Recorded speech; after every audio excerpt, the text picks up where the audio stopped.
the conditionals.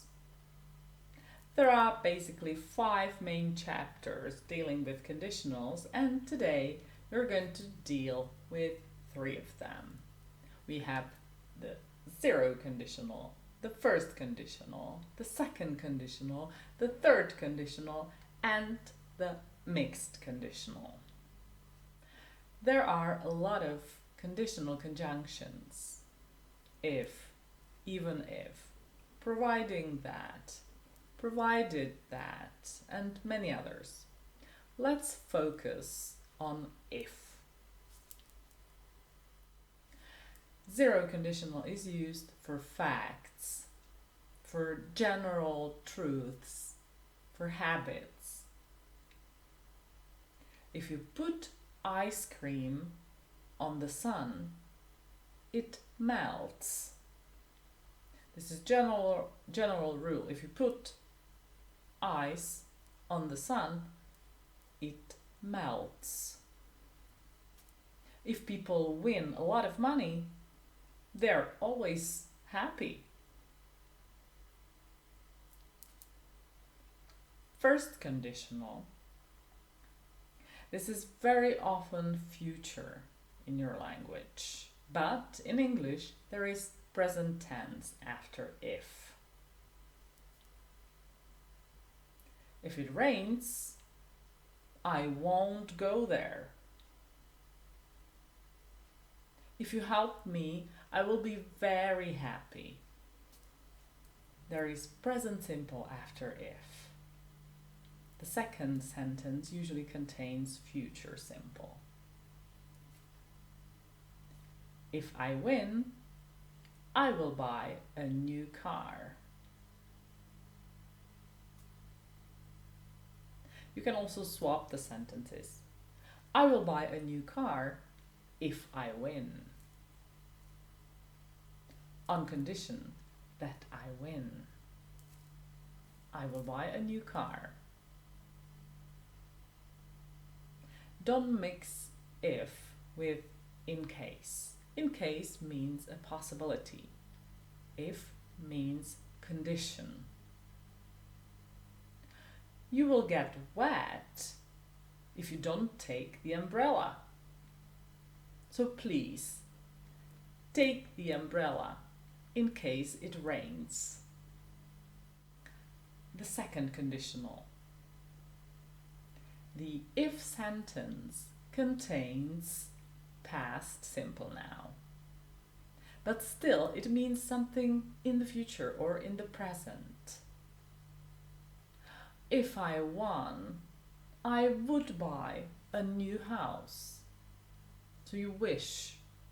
It's just probability.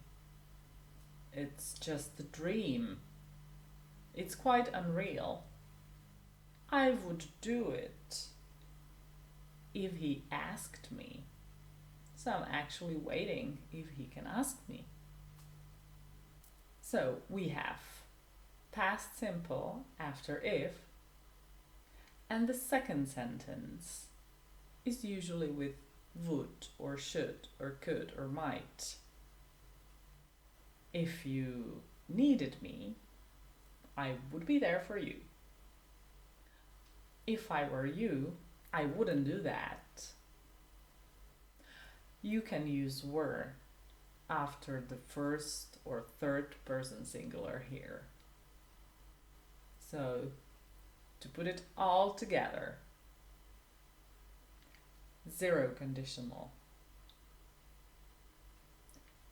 If people win a lot of money, they're always super happy. The first conditional. If I win, I will buy a new car. And the second conditional. If I won, I would buy a supercar. And now a few correlative conjunctions. These conjunctions actually imply relation between two words or two phrases within one sentence. Either or.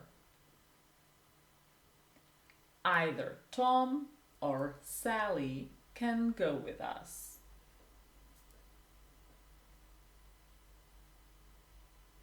He must believe either me or him.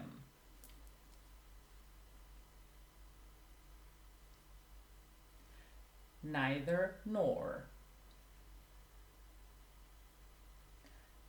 Neither blue nor green would fit in here. She speaks neither German nor English. As for the pronunciation, I forgot to mention, you can pronounce either or either. Neither or neither.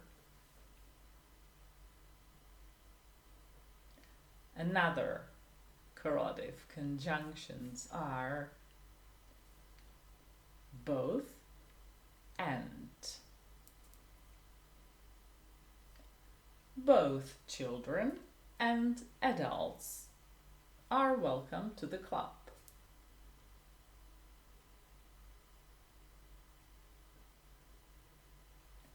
Not only, but also. He studies not only English, but also math. There are a few more correlative conjunctions, but I think these 4 are quite enough. You will find more in the PDF added to this lesson. Question tags.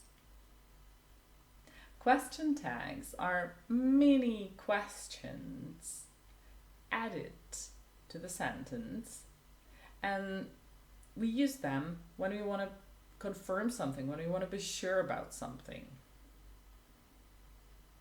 If you have affirmative question, then the question tag is negative. If the sentence is negative, then the question tag is positive, affirmative. It's beautiful, isn't it? She loves horses, doesn't she? She was there, wasn't she? She paid it, didn't she? She didn't like it, did she? You cannot go there, can you? If you're not sure about the answer, then the voice goes up. It's really like a question. But if you expect only a confirmation from the listener, then the voice goes down. It's a beautiful day, isn't it? So it depends on you, if you're asking or if you just want confirmation or agreement. There are a few irregular question tags, so please remember at least these 3. Let's go, shall we? I am horrible, aren't I? Open the door, or don't open the door. Will you? The last one is translated a little bit differently because you're not asking for any confirmation. You're basically asking for a favor. So it's a polite question or something like this. That's all for today. Thank you. Bye-bye.